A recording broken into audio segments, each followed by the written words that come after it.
What's up, Jason Guy here, and I absolutely despise my team. This gameplay was recorded a couple days ago, but I am still in shock by the amount of just pure impotence recorded by my teammates, my so-called teammates, when in reality they were working more for the other team than they were for our cause. And you will understand my wrath once you have a look at the scoreboard at the end of the game. But anyhow, we are using a P90 submachine gun, my absolute favourite weapon in Call of Duty 4, on the map District. Probably not my favourite map, it's got to be said. There's a little bit of a one-sidedness to it, which is based around, I believe, personally, the other side. Although, you know, you play the game and you'll... The game's been out for, what, 7, 8, 9 years by now, so, you know the maps. You don't need me to tell you my opinions. I think the teams were stacked just a little bit to the other side, I'll admit, but, you know, generally my skill kind of makes up for it on the side, I'll admit that there. But no matter what I did this game, nothing would go my way. I see by this time already, they already have twice as many kills as we do, and to be fair, that stays at about that kind of double level for the majority of the match. And really, I have nothing to talk about today apart from the gameplay, because I thought we should focus on that for a video. Perhaps I can, talk about some other topics some other time.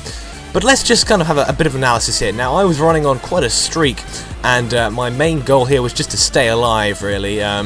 Kind of got the blood pumping through my veins, the adrenaline rolling, and I just kind of wanted to keep this little epic streak going. Now, unfortunately, the W1200 sucks, and so does my aim. It is no KSG in this game, unfortunately. So I get taken down there by, to be fair, perhaps I should have been checking that stairwell. And what follows here is just a total spawn domination. In fact, I've sped up quite a few parts here. I do manage to pick up a chopper in the part that I sped up, but really it's just me sitting in this green building to my side here and kind of camping it out, really, just picking up some kills. So I didn't think you guys would want to watch that in its entirety. I mean, I think you can see me kill a few fools in the sped up motion, and I soon have my chopper in my hand. Now, one of the main mistakes I do feel that I made this game was allowing the other team to have air superiority. Now, every time I got a chopper, I called it in, of course, but rather than immediately call it in, which is what I should have done, I decided to try and build my choppers. I think you guys probably know by now. I mean, it's as I said before, this game's been out for half a century now, so you will know about the kill streak building in this game. Of course, get an airstrike and get 2 kills with that and you're on your chopper. However, if you die and respawn and call in your airstrike immediately, those kills won't count towards your kill streak.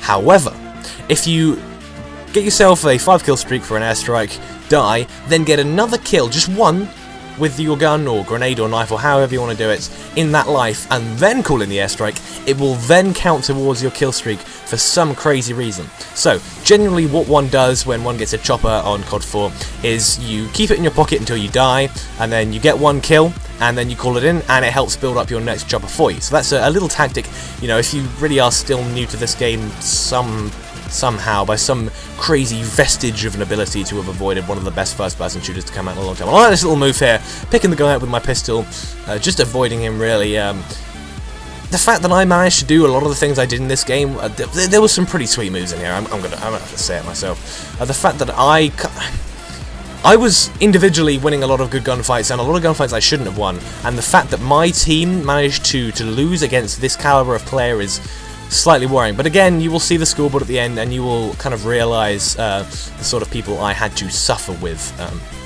Sped up this section too, because really I think my team was getting spawn trapped and I was on the other side of the map. I kind of should have realised that and tried to head back over, but unfortunately I had about a minute or so of just running around, and perhaps that was the kind of moment I could have used to capitalise, get some more kill streaks in. Perhaps if I'd called in my chopper, then we would not be in this position with the enemy bird raining down death from above. Now here's another little segment that I did quite well in. I really shouldn't have killed that guy there, and coming up you'll see another person try and attack my little room, and they will not succeed either or however. It's one of those situations where you shouldn't really have won that gunfight or that knife battle. But I will have my, my luck come back to me soon enough, because in the later stages of the game, in the latter portions, I lose quite a few gunfights that, perhaps could have gone my way. It was one of those coin toss situations. Coin toss? Wow, that's a spoonerism there. Coin toss situations. Yeah, unfortunately, I do kind of slow down towards the end of the game. See what I mean here? That guy just runs straight past the enemy, who had plenty of an opportunity to kill him. Unfortunately, I was not quite fast enough to save my teammates' life. Not really, they deserved it for that poor effort. See, there you go, that was a mistake by me. I probably shouldn't have leapt around the corner like that. I was only expecting to face one guy. That is a slightly odd position to find an enemy in, behind that little car there. That's the spawn area for this team, I believe. So their team, not my team. The Spetsnaz or Op4 or whoever we play, whichever Russian or whichever enemy team has to be politically decided to be against, either the Afghans or the Ruskies. That's generally how it goes. Now, if you look at the scoreboard here, we are still getting absolutely thrashed, and at this point, I was shocked. Honestly, I didn't think we were doing that badly because based on my own performance, of course.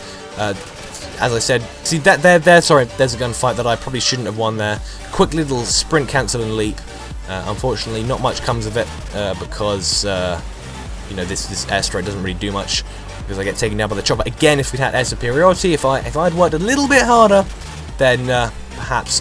Okay, did you just see that? Did anyone else just see that? I saved that guy. I saved his entire life right there. That still doesn't make sense, but he owes me muchos gratuitos.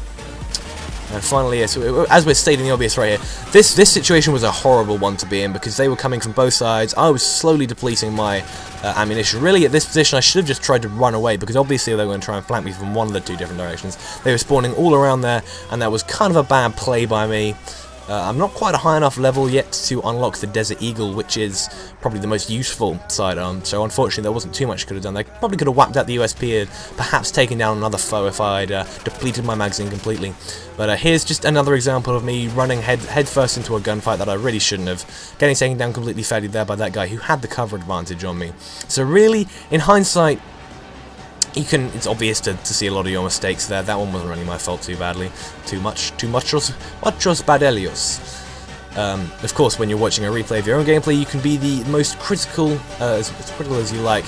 Where in reality, as you're playing along, you kind of want to keep the momentum going.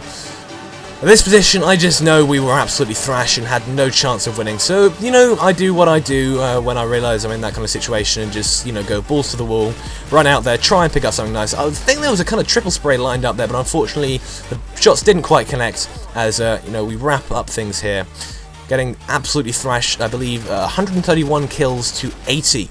And if we take a look at the scoreboard, which will be appearing soon enough, here we go in about 3 seconds time. 3, 2, and 1. We can see that I had 52 kills, and if our entire team has 80. So let's do a quick little bit of maths right here. We had 100% in total, and we had 80 kills, so 100 divided by 80 gives me 1.25, so 52 times 1.25 means I was responsible for 65% of your entire team's kills. And if we were to take a quick gander at the rest of my scoreboard, look at that, nobody else went positive aside from me. I mean, we have good old Kitonjika. I don't know how he came up with that name, perhaps whapping on his keyboard with his hand. Kind of a good way of creating yourself an online presence. 1 to 16, I mean, we've got above him Andrzej, going 2 and 18, almost as bad. I mean, the Warrior, 70, come on, man, 4 to 27. I don't know what to do. I really don't.